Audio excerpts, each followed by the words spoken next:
Pokemon anime अब तक बहुत सी इंटेंस बैटल्स हुए हैं, कुछ फैन फेवरेट्स है, कुछ हिस्टोरिक है तो कुछ ऑल टाइम बेस्ट है। लेकिन आज हम ऐसे बैटल्स के बारे में बात करेंगे जिसमें आज के पोकेमॉन्स ने उनके इवोल्यूशन फॉर्म्स को हराया है। ये सभी बैटल्स भी फैन फेवरेट्स है या फिर को बहुत ही बढ़िया है, एक को छोड़ के जिसके बारे में बात करूंगा। सभी अपनी बैक स्टोरी रखते हैं, तो बिना लहसुन बेचे मेन वीडियो पे आते हैं। जब तक मुझे याद है ऐश के पहले पोकेमॉन पिकाचू है जिसने अपने इवोल्यूशन फॉर्म को हराया था। जब एपिसोड 14 में ऐश बहुत से दिनों के सफर के बाद फाइनली वर्मिल सिटी पहुंच जाता है। ब्रॉक और मिस्टी तो पहले फ्रेश होना चाहते थे, लेकिन ऐश जिम लीडर को चैलेंज करने का सोचता है। हालांकि ब्रॉक बोलता है पिकाचू की हालत अभी ठीक नहीं है, इसलिए वो सब पोकेमॉन सेंटर जाते हैं। लेकिन वहां जाके उन्हें पता चलता है बहुत से ट्रेनर्स अपने पोकेमॉन को ठीक करने आए थे, क्योंकि उनके पोकेमॉन को एल्टी सर्च के पोकेमॉन ने बुरी तरह से घायल किया था। ये देख के पिकाचू पहले बैटल नहीं करना चाहता था, लेकिन आगे जब एल्टी सर्च और उसका राइचू पिकाचू को चिढ़ाते हैं तो वो बैटल के लिए तैयार हो जाता है। जो वो अलग बात है,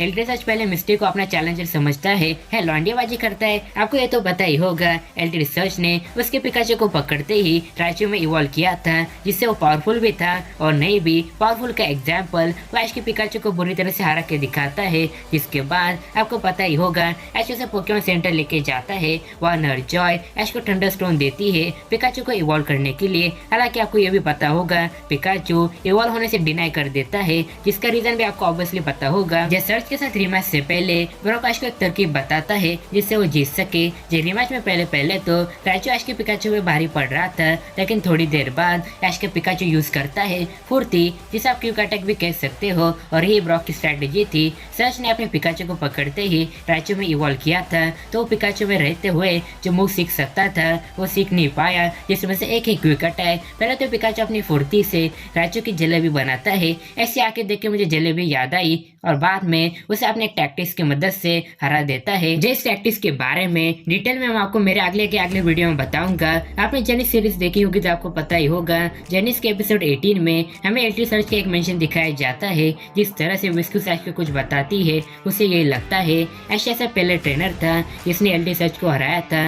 वैसे मेंशन से याद आया, आप ये वीडियो जरूर देखना जिसमें मैंने बताया है पोकेमॉन जर्नीज में हमें कौन से फ्लैशबैक्स और कैरेक्टर्स रिटर्न दिखाए गए हैं। लेकिन इस वीडियो के बाद अगला ऐश का पोकेमॉन जिसने उसके इवोल्यूशन फॉर्म को हराया था वो है बीजल। जहाँ तक मुझे याद है ऐश के बीजल ने एक जिम लीडर के फ्लोटजल से बैटल की थी, शायद वो डायमंड पर्ल का एपिसोड 82 या एपिसोड 83 था। बेसिकली जिन्होंने एपिसोड देखा होगा उनको ये तो पता ही होगा, एपिसोड के स्टार्टिंग में ऐश का बीजल ऐश के पिकाचू के साथ झगड़ा करता है। रीजन में नहीं बताएगा, जानना तो एपिसोड देखो, मुझे सस्पेंस बनाना बहुत ही पसंद है। वेल इसी एपिसोड में ऐश क्रैशरबैक नाम के जिम लीडर से बैटल करता है, जो एक water type special gym leader है। जय ऐश और इसमें 3 वर्सेस 3 की बैटल होती है, लेकिन हम सिर्फ विजन वर्सेस फ्लोटजल की बात करेंगे। अब देखो, जब अपने इवोल्यूशन फॉर्म से बैटल करने की बात आती है ना, तो उसमें ऑब्वियसली इवॉल्व फॉर्म में ज्यादा पावर होती है और वो सेम टाइप का होता है, तो उसमें उस सेम टाइप के हमले का कोई ज्यादा असर नहीं होता। कभी कभी होता है अगर वो डुअल टाइप हो तो। अब देखो, बैटल में ऐश सबसे पहले बीजल को एक्वाजेट यूज करने को कहता है,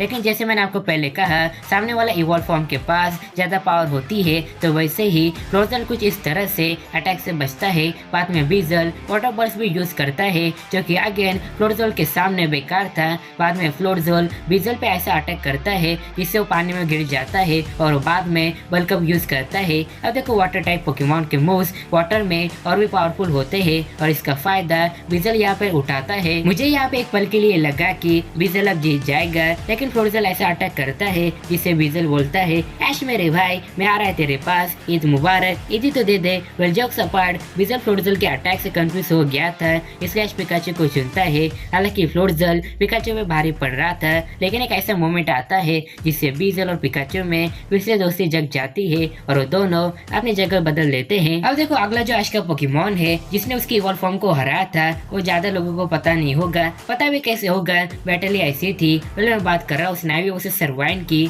जब ब्लैक एंड व्हाइट के एपिसोड 10 में ट्रिप और ऐश कुछ बैटल्स करते हैं, जिसमें से एक होती है ऐश की स्नाइवी वर्सेस ट्रिप के सरवाइन। अब देखो बैटल ज्यादा देर तक नहीं चलती है, भले ही सरवाइन स्नाइवी का इवोल्यूशन फॉर्म हो।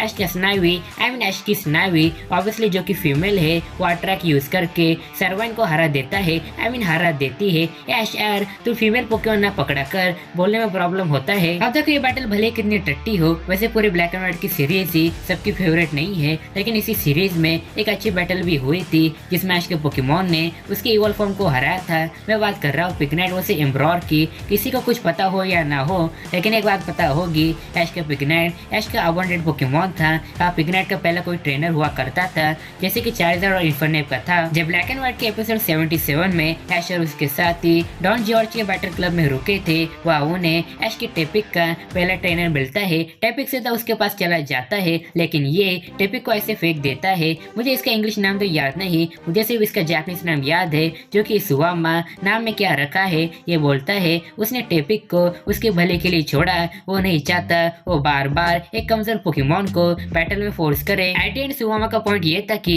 टेपिक बैटल में कमजोर है, काश इसे रॉन्ग प्रूव करने के लिए बैटल के लिए कहता है, जिसमें ऐश स्नाइवी और टेपिक को चुनता है और सुवामा एम्ब्रॉर और हिटमोर को। अब देखो बैटल में ऐश के टेपिक कुछ नहीं कर पाता, मेंटली दुखी भी था और अपने पहले ट्रेनर को देख के उसे सिर्फ पुरानी बातें याद आती थी, तो इसलिए स्नाइवी उसे मोटिवेट करने के लिए बैटल करता है। लेकिन एम्ब्रॉर उसके ऊपर ऐसे बैठ जाता है जैसे चींटी के ऊपर हाथी। बैटर तो सही, बस बात ना दे उसके ऊपर। वैसे इतना बड़ा अटैक झेलने के बाद स्नाइवी खड़ा हो जाता है, खड़ी हो जाती है। स्नाइवी को देख के टेपिक भी मोटिवेट हो जाता है और एम्ब्रॉर हिटमोर पे अटैक करता है। हालांकि एम्ब्रॉर अटैक ऐसे झटकता है जैसे कपड़े से कोई धूल झटकता है। पहले दोनों पोकेमॉन मिलके एक बड़ा अटैक टेपिक पे करते हैं, लेकिन स्नाइवी बीच में आता है। स्नाइवी तो बैटल से आउट हो चुका था, हो चुकी थी, लेकिन वो फिर भी टेपिक को मोटिवेट करती है, इतना कि वो इवॉल्व हो जाता है। इवॉल्व होके वो नया मूव सीख के दो पोकेमॉन को 2 मूव्स में हरा देता है। अगला का पोकेमॉन जिसने अपने इवोल्यूशन फॉर्म को हराया था वो है फ्लेशलिंग या फिर को फ्लेशलिंडर। अब देखो XY के शायद एपिसोड 35 या फिर एपिसोड 36 में ऐश और बाकी सब शैलो जिम जाने से पहले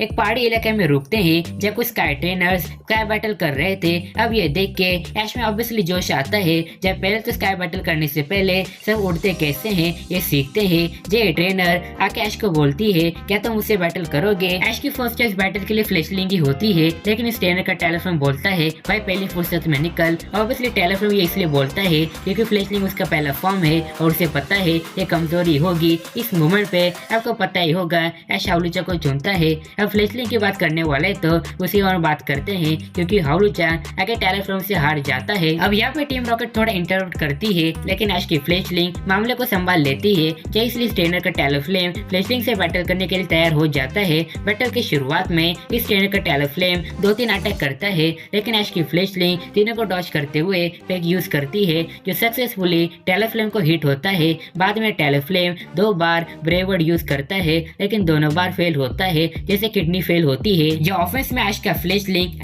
ऐश की फ्लेशलिंग रेजर विंड यूज करती है, जो टेलीफ्लेम को हिट होता है। बाद में गुस्से में दोनों ट्रेनर और पोकेमॉन फायर ब्लास्ट यूज करते हैं। हालांकि फ्लेशलिंग को हिट होता है, लेकिन वो इससे इवॉल्व हो जाती है फ्लेशलिंडर में और इवॉल्व होके फ्लेम चार्ज भी सीख लेती है। जब पोकेमॉन के कट्टर फैन हो तो आपको पता ही होगा, जितनी बार फ्लेम चार्ज ये मूव आप यूज करोगे उतनी बार पोकेमॉन की स्पीड बढ़ती जाएगी। बार बार ये मूव फ्लेशलिंडर यूज करके टेराफ्लेम को हरा देती है। अगला जब मैं आपको ऐश का पोकेमॉन बताने वाला हूँ जिसने अपनी इवोल्यूशन फॉर्म को हराया था, उसके बारे में आपने कभी सोचा भी नहीं होगा। मैं जब इस वीडियो पे रिसर्च कर रहा था तब मैंने जब इसके बारे में देखा, मैं सोचने लगा मैं इसके बारे में कैसे भूल गया। कल मैं बात कर रहा हूँ ऐश के रॉकरफ की। जैसे उन्होंने के एपिसोड 36 में ऐश ओलियो के अगेंस्ट एक डबल बैटल करता है ग्रैंड ट्रायल के लिए। ऐश चुनता अपने राउलेट और रॉकरफ को और ओलियो यूज करती है अपने मिड डे लाइकेंड्रॉक और प्रोपोबास को। अब देखो मैं डायरेक्ट रॉकरफ से लाइकेंड्रॉक की बात करूंगा, क्योंकि राउलेट अपने ग्लूमडूम जी मूव से प्रोपोबास को हरा देता है, लेकिन रॉकरफ राउलेट पे अटैक करके